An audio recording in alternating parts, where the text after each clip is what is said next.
Okay, now your students are ready to take a test to go over this lesson material. Always make sure that the tests, assignments that you build match back up to your course objectives, so be very selective when you pick out any questions. I also want to note that anything that you build that would be similar to a test, such as a quiz, a final exam, midterm exam, etc., all of this will be built the exact same way. So step one to do this is to actually create the test. To do so, come to the Assessments tab. First item down is Tests, select it. And at this point, you can select one of the tests you've previously made, but we're going to make a new one at this point. So I'm going to select Create.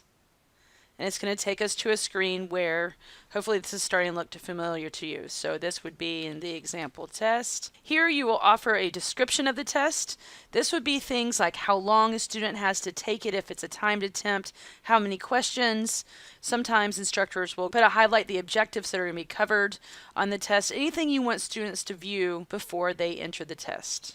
So a lot of times there might be something specific you want them to know while they're taking it, if it's one setting, or if they can use books or notes, or if they cannot use books or notes, things of that nature. So the description is what they'll see on the outside of the test, and once they select it, then students will see the instructions. And continue to scroll down and hit Submit. Now it's going to bring you to your test canvas. This is where you can actually create the questions for the test.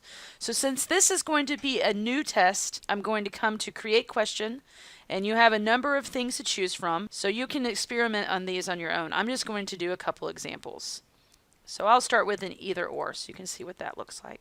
So once I select it, it opens. I can give it a title. We'll say, and then here is the question text. Something to the matter of, did you complete something? I use either or questions like this a lot. Here you can choose the way the answer shows. I'm going to keep it as yes, no. Correct answer is yes. You're welcome to give feedback. So let me submit this question. Comes right back to the test canvas, and this time I'm going to create an essay question. Again, you can give it a title if you want. If you don't want to, you don't have to. So in this case, I'm not going to. Explain, and then whatever your question may be. Scroll down, continue to scroll down, and I'm just going to hit Submit.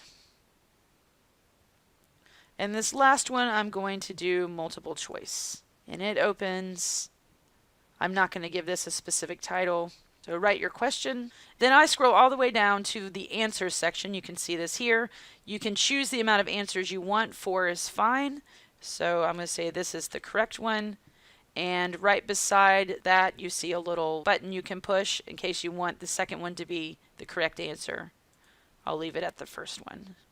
Once you've added all of your answers that you want to provide, hit Submit.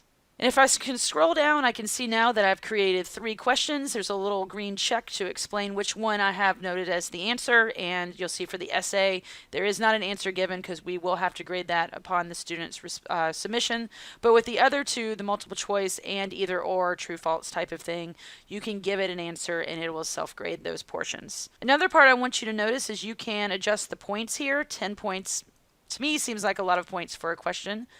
So I'm going to bring it down to 1, hit Submit. So everything looks good to me on this test canvas. I'm through completing my test. If you wanted to add 100 questions, you could do so this way. But whenever you finish, come to the bottom right-hand corner and hit OK. Then you'll be brought back to the same menu that we started on, where you can pick a test, and now you can see you have now created a test. So this is step 1 of the test creation process, is that you have to create it. Now we're moving to step 2, which is where you deploy it. This is just like you did for discussion boards. So I will highlight my example tests, hit Submit, and this is where my options pop up.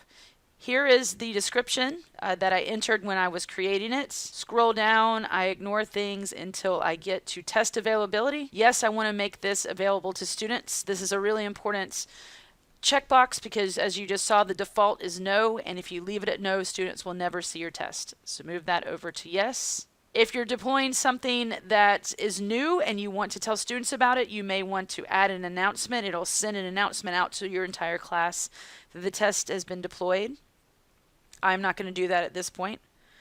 You can decide if it's one attempt or multiple attempts by clicking this, and you can allow unlimited or even change the attempts to however many you want. If you do choose to do multiple attempts, then the next bar down you can decide if you want an average of the two, if you want the highest grade, last graded, however you want students, their submission to be accepted into the gradebook. Now here's some integrity options at this point.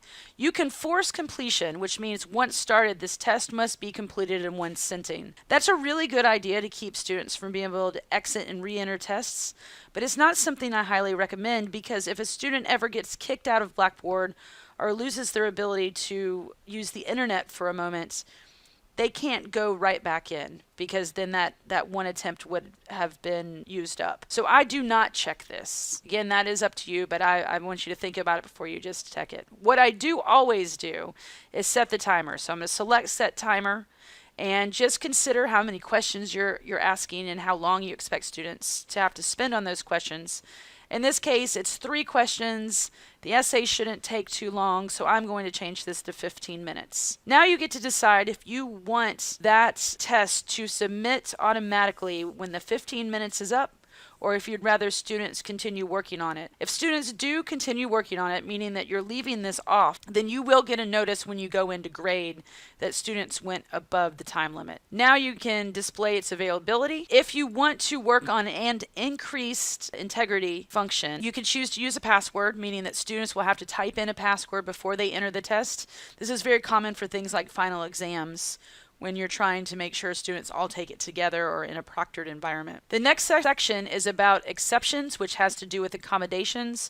We will cover this in another section. We'll skip that for now. Now we're to the due dates. As always, make sure that you mark a due date, because that'll attach it to the calendar and offer students reminders. I have it checked that this test will be in the Grade Center calculations.